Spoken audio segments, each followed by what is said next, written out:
विद्युत ने अपने गोल्स सेट करना शुरू कर दिया था। मैं जानता हूं कि मुझ में ये बदलाव जरूर उस रोशनी की वजह से आया है। अब मैं चीजों को और अच्छी तरीके से समझने लगा हूं, लेकिन अब भी कुछ सवाल ऐसे हैं जिनका जवाब मुझे अभी तक नहीं मिल पाया है। आखिर मुझ में ये शक्तियां आई कहां से? विद्युत इस वक्त गहरी सोच में था, लेकिन इसके साथ ही वो खुश भी था, क्योंकि वो पहले जैसा नहीं रहा था। उसने अर्जुन को दूसरी बार हराया था, लेकिन एक सवाल उसे हर रोज परेशान करता था। वो अकेले बैठकर अक्सर उस रोशनी के बारे में सोचता था। दिन बीतने के साथ साथ विद्युत को अब रात को सपने में एक रौबदार आवाज भी सुनाई देने लगी थी, जो हर रात उसे उसके नाम से पुकारती थी। लेकिन जब भी वो अपनी आंखें खोलता था तो वो आवाज उसे सुनाई देना बंद हो जाती थी। विद्युत अभी तक इस रहस्यमयी आवाज का पता नहीं लगा पाया था। आज रात जंगल में प्रैक्टिस करने के बाद विद्युत थककर घर चला गया। घर पहुंचते ही उसने देखा कि माँ ज्योति इस वक्त किचन में खाना बना रही थी और दूसरी तरफ उसके बाबा भूषण जी आंखों पर चश्मा लगाए बड़े ध्यान से किसी किताब को पढ़ने की कोशिश कर रहे हैं। माँ, मैं घर आ गया, विद्युत ने कहा। अचानक उसकी नजर भूषण के हाथों में पकड़ी हुई उस किताब पर पड़ी और वो हैरान होते हुए आगे बोला, ये तो फ्लोटिंग फेरी टेक्निक की किताब है। बाबा, ये आप क्या कर रहे हो? विद्युत ने भूषण के पास आकर पूछा।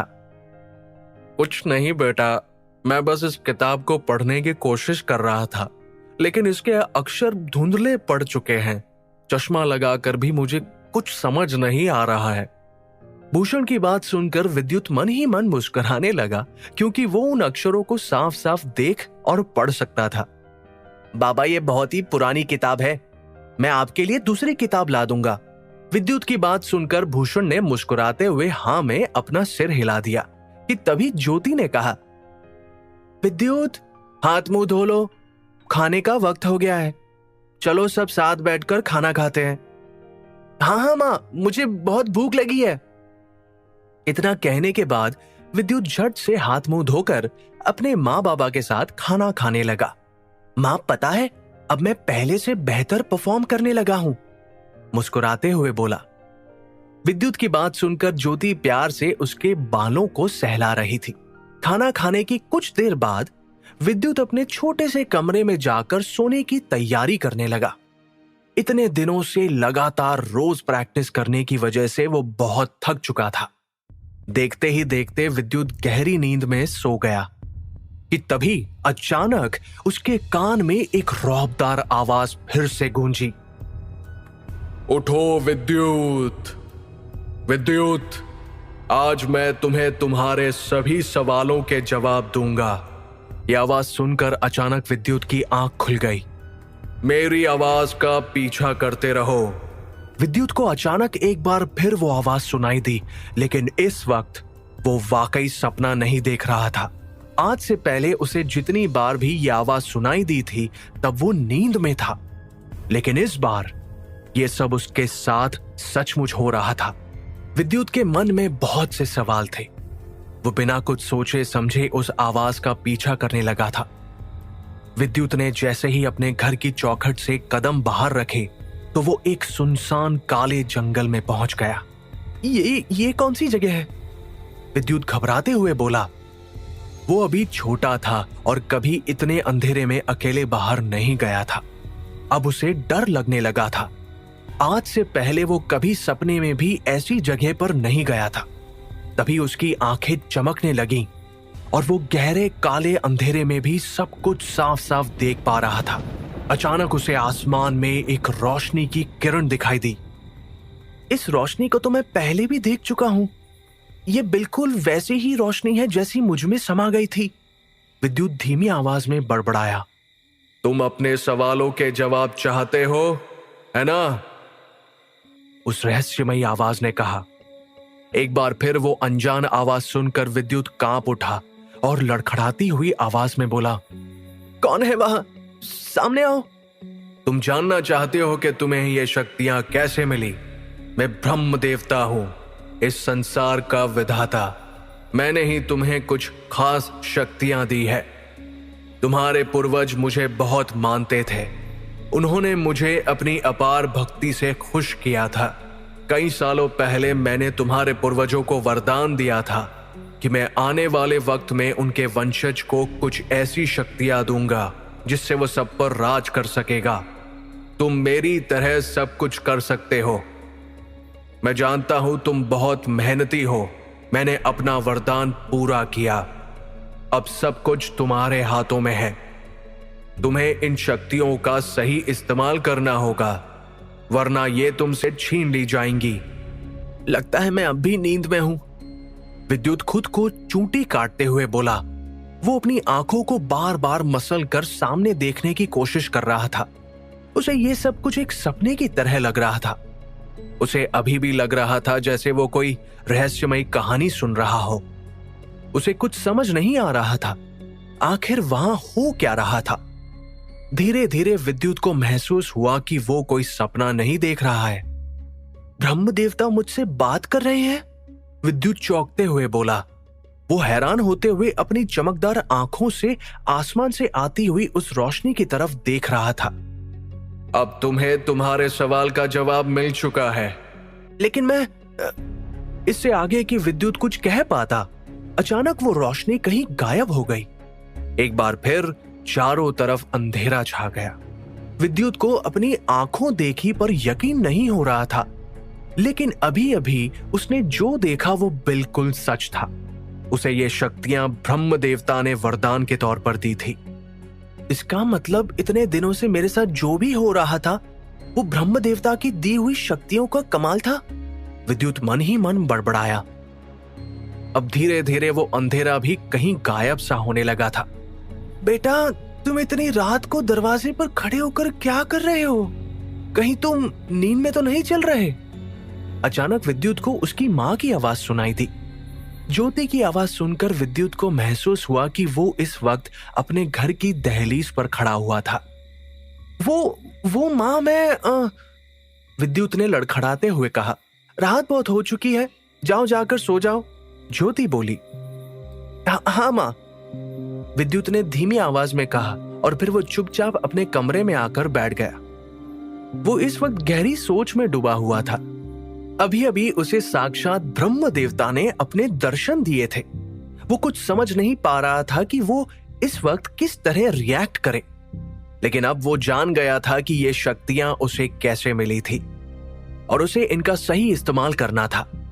ब्रह्म देवता की कही एक एक बात उसके कानों में अब भी गूंज रही थी। आज विद्युत की जिंदगी का सबसे खास दिन था। वो जान गया था कि इन शक्तियों का इस्तेमाल करके वो बहुत आगे जा सकता था। वो अपने सपनों को भी पूरा कर सकता था। ये सब सोचने के बाद विद्युत धीमे से मुस्कुराया और एक बार फिर गहरी नींद में सो गया। सुबह के 4 बज चुके थे। उसे एकेडमी भी जाना था। आज के बाद विद्युत की पूरी दुनिया बदलने वाली थी। अब उसके मन में कोई सवाल नहीं था। सुबह विद्युत जल्दी उठ गया। वो रेडी होकर एकेडमी पहुंच गया था। उसने अपना पहला गोल सेट कर लिया था। वो अब पूरी मेहनत और अपनी शक्तियों के बल पर flying tiger martial arts competition की तैयारी करने वाला था। उसने ठान लिया था कि वो सागर को हरा कर रहेगा। जब मुझे ये शक्तियां मिल गई हैं, तो मुझे कोई भी अपने सपने पूरे करने से नहीं रोक सकता। लेकिन सिर्फ एक मुश्किल है मेरे पास, अभी सिर्फ येलो बेल्ट ही है। विद्युत जानता था कि अब वो आसानी से किसी ऑरेंज बेल्ट स्टूडेंट्स को भी हरा सकता है, लेकिन उसके पास इसके लिए सही रिसोर्सेज नहीं थे। वो एकेडमी के इक्विपमेंट्स को एकेडमी से बाहर प्रैक्टिस के लिए नहीं ले जा सकता था। अगर उसे जंगल में तीरंदाजी की प्रैक्टिस करनी थी, तो उसके पास खुद का तीर कमान होना जरूरी था। कुछ देर ये सोचने के बाद विद्युत को अचानक एक आइडिया आया। अब उसके चेहरे पर एक हल्की सी मुस्कुराहट थी। फिलहाल तो मुझे प्रैक्टिस पर ध्यान देना होगा, तभी मैं आगे बढ़ पाऊंगा। इतना कहकर विद्युत हर रोज की तरह एकेडमी में प्रैक्टिस करने लगा। देखते ही देखते शाम हो गई और वो अपने घर चला आया। वो कुछ दिन से नोटिस कर रहा था कि एकेडमी में एक बात बहुत अजीब हो रही थी। अर्जुन कुछ दिनों से प्रैक्टिस के लिए एकेडमी नहीं आया था। क्या उसे ज्यादा चोट लगी थी या फिर वो अपनी हार का सदमा सहन नहीं कर पाया था? विद्युत तो घर जाकर चैन की नींद सो गया था। लेकिन अर्जुन की रातों की नींद उड़ गई थी।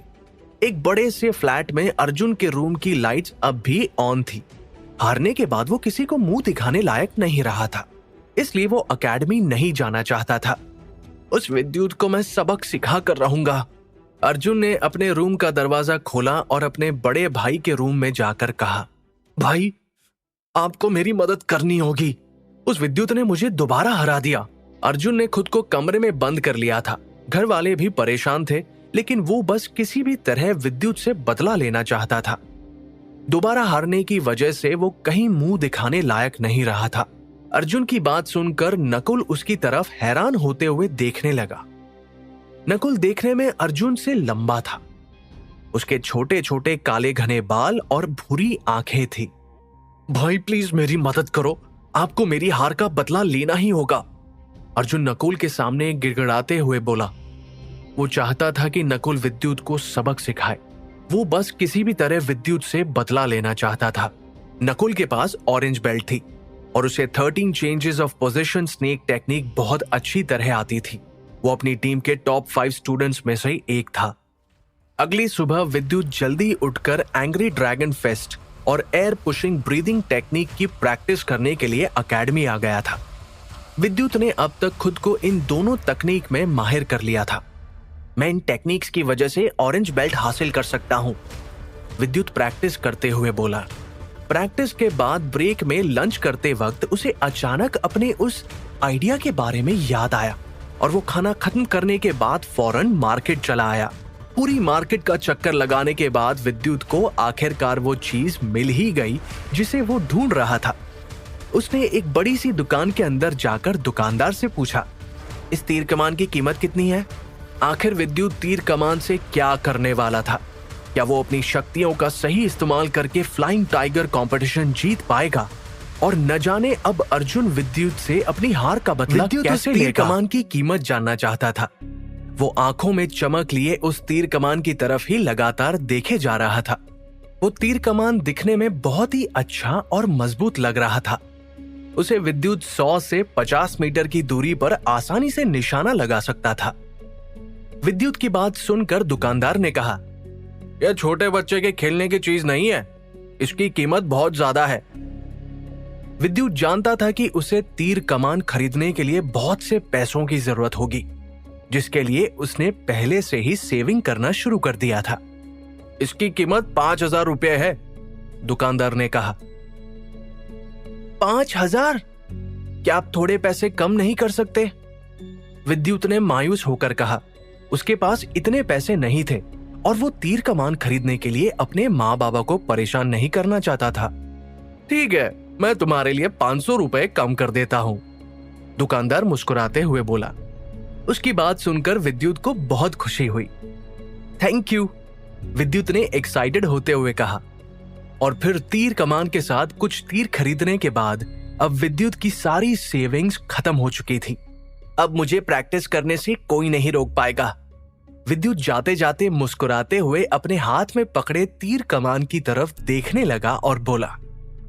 वो भागता हुआ सीधा एकेडमी के पीछे बने जंगल में पहुंच गया। ये जंगल 2 हिस्सों में बटा हुआ था। उसके दूसरे हिस्से में खूंखार जानवर रहते थे, जहां जाने की इजाजत किसी को नहीं थी। लेकिन विद्युत उस एरिया में ही प्रैक्टिस करना चाहता था। वहां उसे अलग अलग जानवर मिलने वाले थे।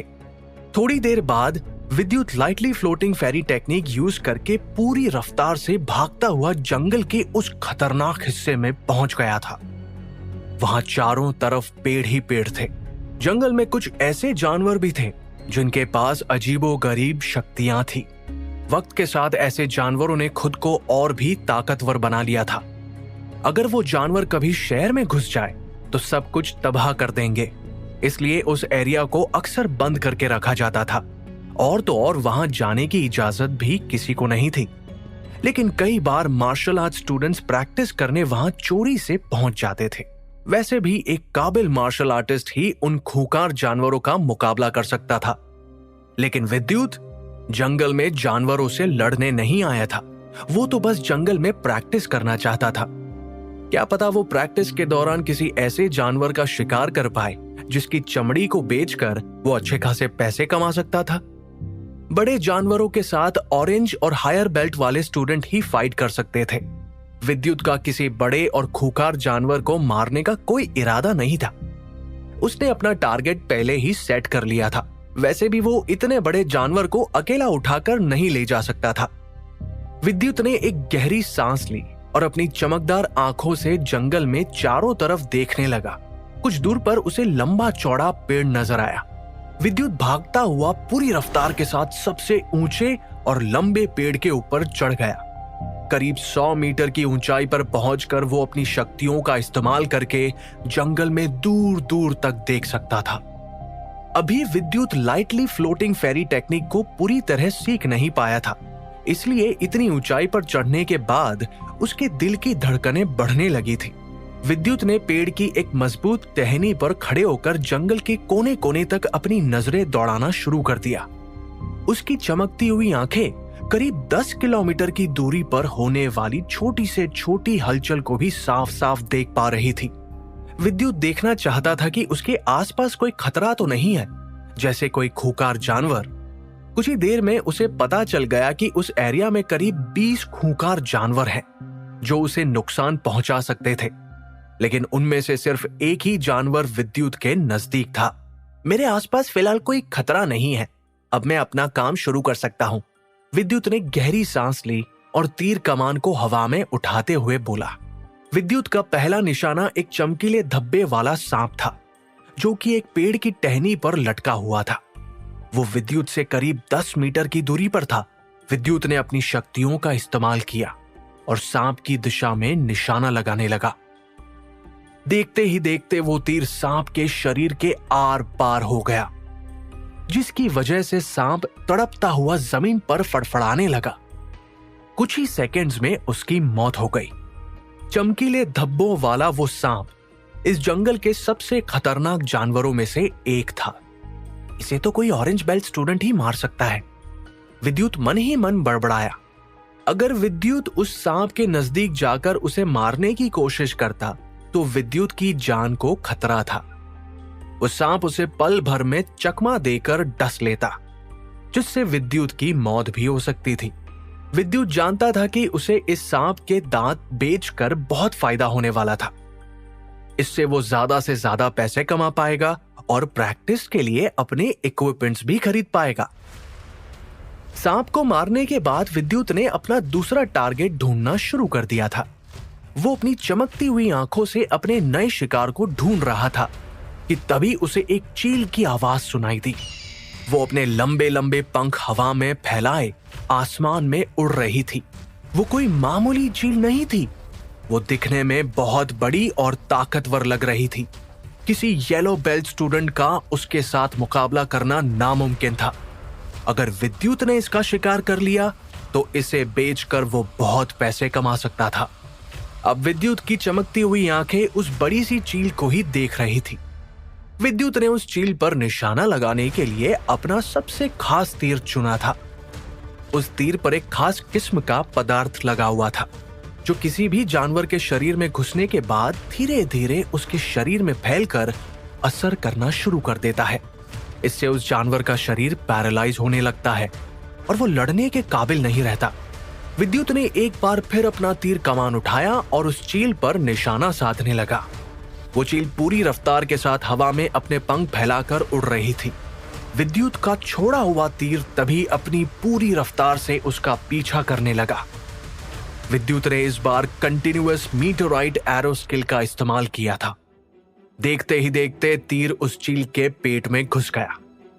अब चील को पता चल गया था कि उस पर यह हमला किसने किया है। वो घायल होने के बावजूद अपनी पूरी रफ्तार से विद्युत की तरफ बढ़ने लगी थी। ये तो मेरी तरफ ही बढ़ रही है, अब मैं क्या करूं? विद्युत घबराते हुए बोला।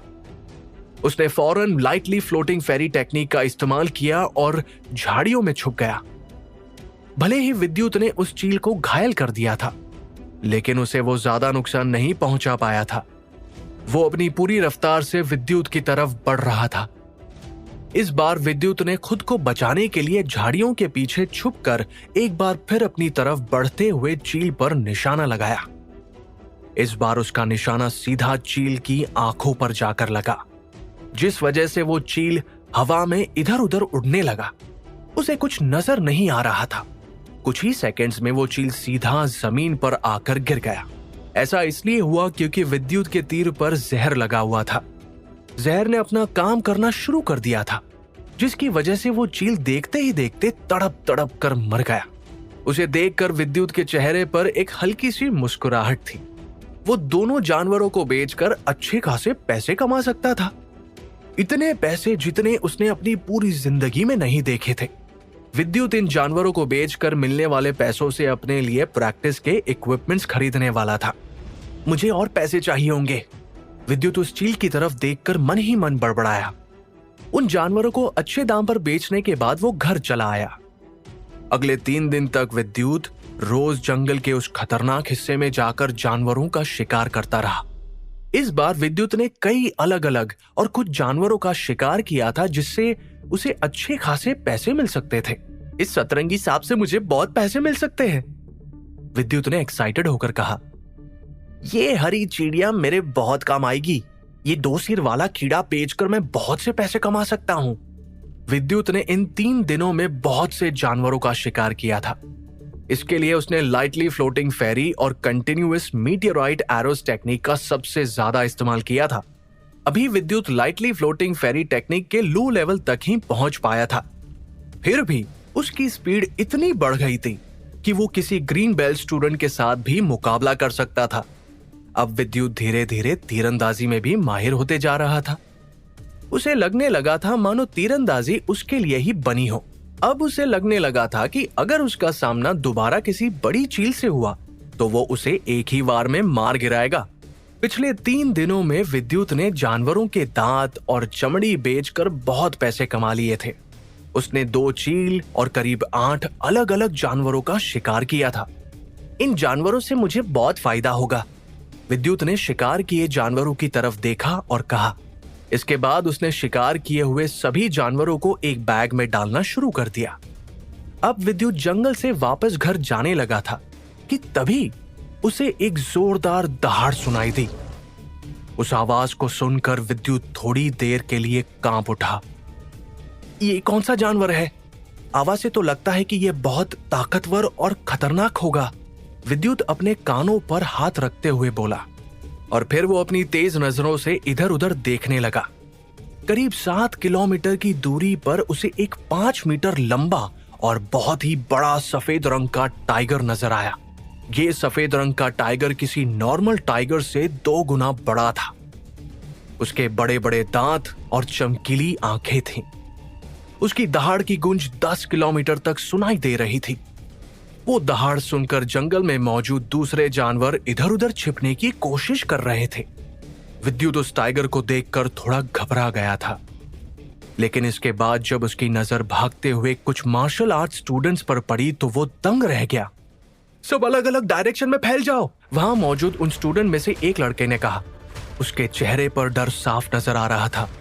वो करीब 15-16 साल का था और उसकी कमर पर ऑरेंज बेल्ट बंधी हुई थी। उसने अपने हाथ में पकड़ी एक लंबी तलवार का इस्तेमाल करते हुए पलक झपकते ही पेड़ को 2 हिस्सों में काट दिया ताकि उस खतरनाक टाइगर का रास्ता रोक सके। लेकिन वो सफेद रंग का टाइगर पीछे कहां हटने वाला था। उसने अपने नुकीले पंजों से पल भर में पेड़ को रौंद कर रख दिया। आखिर ये स्टूडेंट जंगल में क्या कर रहे थे? न जाने अब वो लोग इस खूंखार जानवर का सामना कैसे करेंगे। क्या